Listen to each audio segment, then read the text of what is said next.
it is week 14. We are nearing the end. We have 15 weeks of material, and then week 16, we just have our final exam. So let's get started with today. Last week, we started talking about functions. This week, we're going to continue talking about functions, and I'm going to get started with a function that returns a bool. So we did talk about functions that return things last week, and returning bools is a little bit different.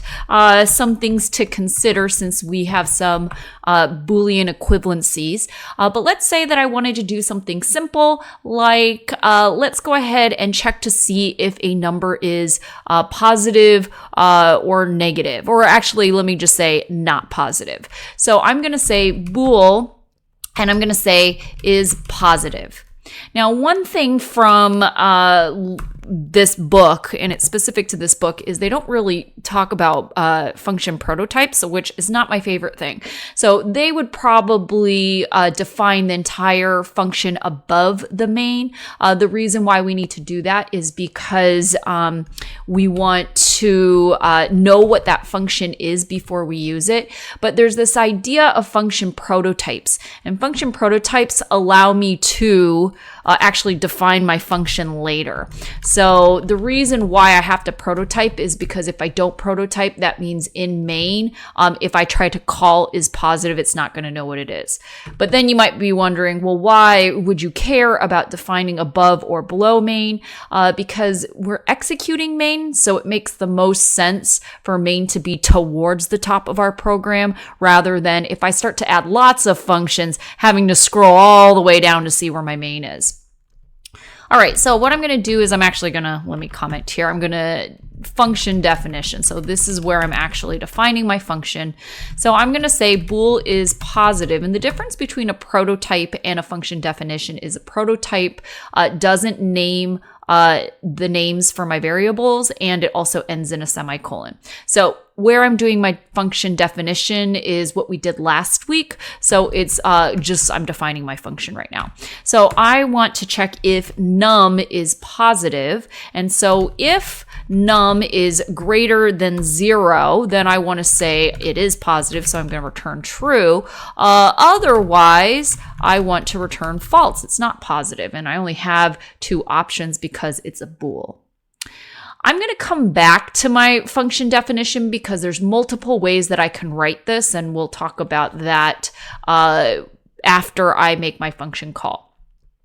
Now, one of the things we talked about last week is that depending on the return type, now in this case, it's a bool, I have to use it in a bool-like way. So what does that mean? That means I could do one of two things. I could say, okay, bool, I'll create some kind of flag, and then I can make this equal to some kind of call. So I can check, hey, is 0 positive?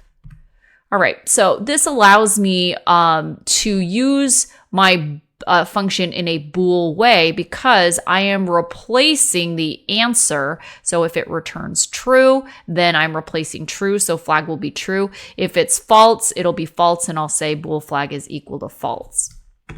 Okay, another way that I could do this is I could use it in an if statement. So I can say if is positive, and I can just put a 0 in for now. I'll replace it with something relevant in a moment. I will say then, let's see, out your number is positive. All right, so what this is doing is I am replacing what's in here with the bool. So if I return true, it'll be if true. If I return false, it'll be if false. So I don't actually need to set it equal to anything, but I know some people, for readability, it makes more sense to say it's equal to true. So you could do that. Another thing you could do is you could put not in front of it. That's basically saying that if you're false, that I want the opposite, not false is true. So I'm really checking to see if it is false in that case. So like I said, let me make this a little bit more meaningful. I'm going to have int x, and I'm going to prompt my user to enter a number. Whoops. And I will see in x. And then instead of having the 0 here, I'll put in the x. So, oh, whoops, I need to change this back.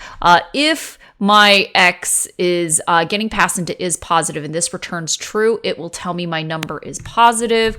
Else, let's have it print out your number is negative. Now, could we have done this printout in the function itself? Yes and no. There's nothing wrong with putting the output in here if it was a void, but I wanted to return a bool, so that means I do need to return either a true or a false, and that in itself isn't really helpful for me. I could print it out, but it would print out a 0 or a 1. So instead, I use this if statement to print out a message that corresponds with my result. All right, so I promised you before that I would talk about other ways that we could write is positive. So another way to write this is, first of all, I don't need this else. I could just say return false. Now, the reason why is because if my number is positive, it will return true.